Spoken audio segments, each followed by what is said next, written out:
The best way for us to believe, trust in the Lord, trust in Allah, and make sure that we are a blessing on mankind. Sunrise proudly brought to you by Tigo, Smile You Got Tigo, Ice Cool Mineral Water for the cool in you, and Paba Cosmetics for the beautiful shades in you.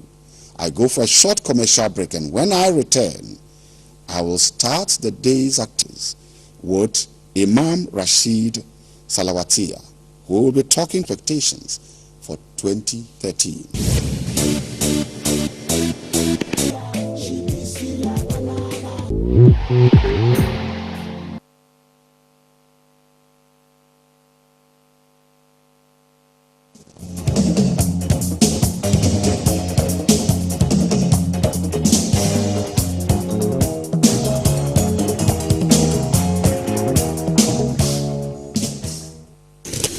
Good morning, welcome back to Sunrise, proudly brought to you by Tigo, Smile You Got Tigo, Ice Cool Mineral Water for the cool in you, and Paba Cosmetics for the beautiful shades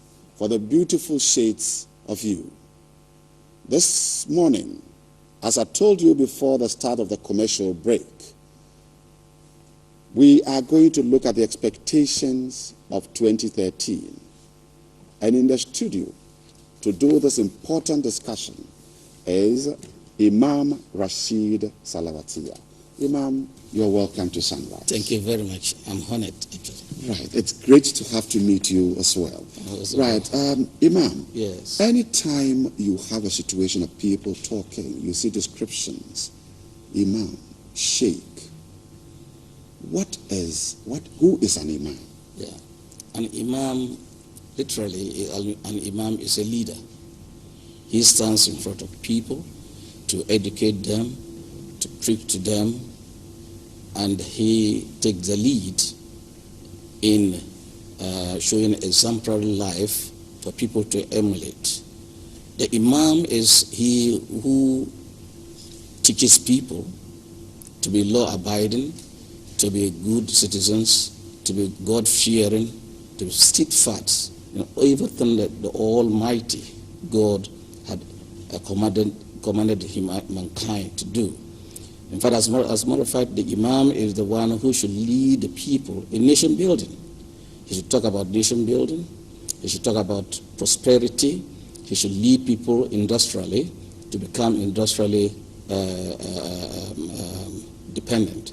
They should not actually be people who should be backward. That's the Imam. That is an Imam. So in effect, an Imam is supposed to demonstrate the good qualities, the values that Allah directs us to do. Exactly. That is what the Imam is supposed to do. The Imam is a leader who is supposed to lead exemplary life for people to see what actually the Almighty Allah wants us to do by exemplary life, good life, life that is actually industrious for people to emulate. Yes. So when we now have a world of diversity, a world of different shades and opinions. That's right. Now, when we have an Imam who is not demonstrating this line that you are directing, yes, how do we differentiate between them? Yeah, he is disqualified in any way. He is disqualified completely. He is disqualified as an Imam.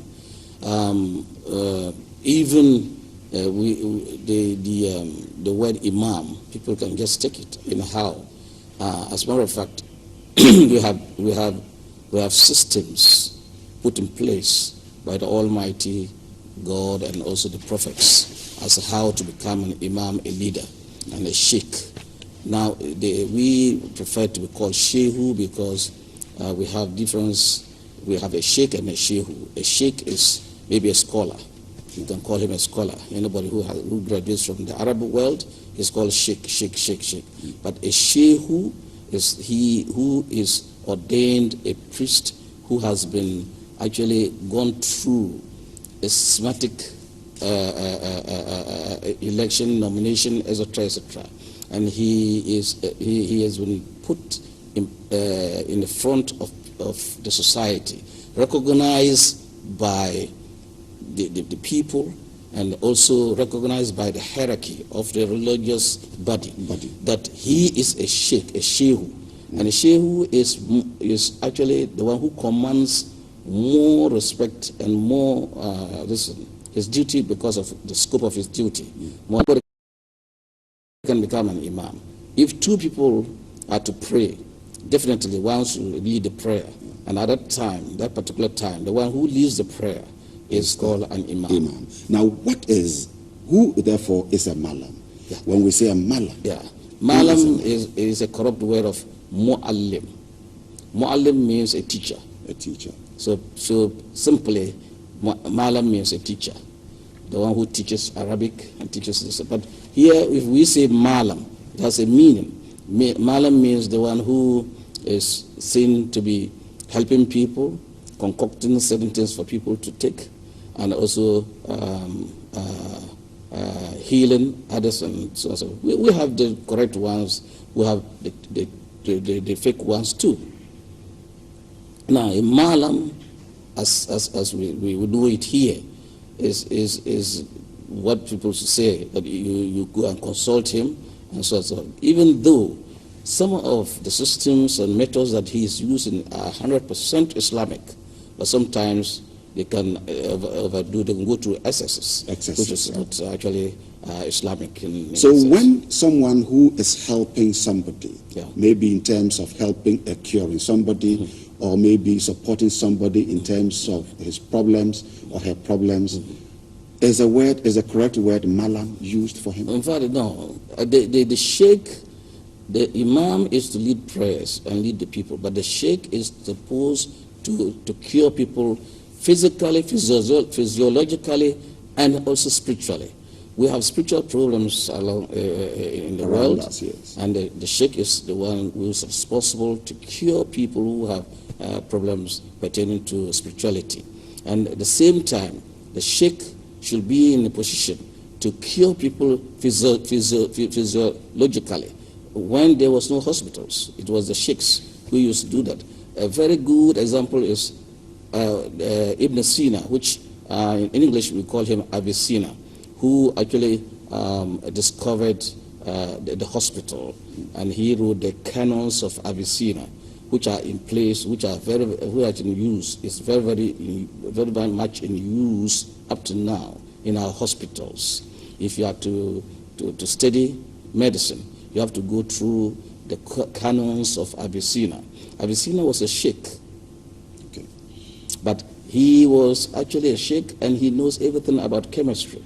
He knows everything about medicine. Even though we could say that at that time it was a local medicine, but it was prepared. They went further to undergo surgical operations. That was very successful. Now that's the duty of the sheikh. Now, so the sheikh is to take care of all these kind of things, so that the society will be healthy. A healthy society means a healthy nation, a healthy economy.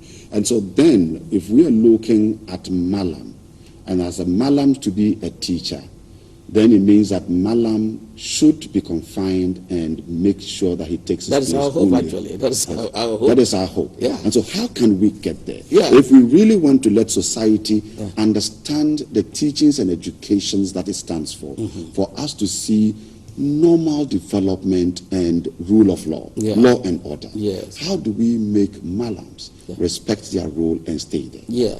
It's a little bit, it's easy though. It's the collection of the people, the society, the community should come out and say, okay, if we are to have a malam or an imam or a sheikh, we would prefer others to come and help us to choose the malam that we want, or the sheikh that we want. And people who are more learned in the religion can come and assist in electing an imam, a sheikh, etc., etc. But if we leave it just like that, anybody who can rattle Arabic, anybody who can read the Quran, should just come and impose himself on the people and say, I'm the imam, I'm so and so forth. Or for the mere fact you go to Egypt and you are educated, and you come back and you can speak Arabic, doesn't really mean that you should become an imam. Imam should have qualities. Your imam should not be seen in the community to be doing very retrogressive things, like an imam should never defy anybody. That's one. Two, in an imam's record, there should never be an occasion where he has stolen something.